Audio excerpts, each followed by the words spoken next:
नमस्ते, मी technician Shubhangi.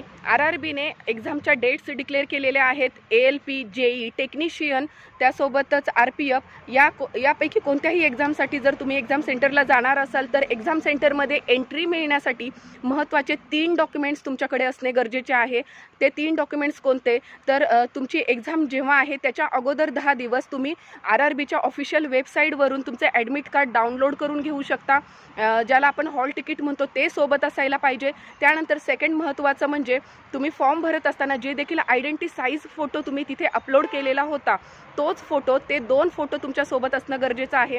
त्यानंतर तिसरं महत्त्वाचं डॉक्युमेंट म्हणजे आयडेंटिटी प्रूफसाठी तुमच्याकडे व्हॅलिड आधार कार्ड असणं ओरिजिनल गरजेचं आहे. जर आधार कार्ड नसेल तर त्या सारखेच तुमच्याकडे पॅन कार्ड किंवा जे देखील आयडेंटिटी प्रूफसाठी पासपोर्ट वगैरे आहे ओरिजिनल ते व्हॅलिड तुमच्यासोबत असणं गरजेचं आहे.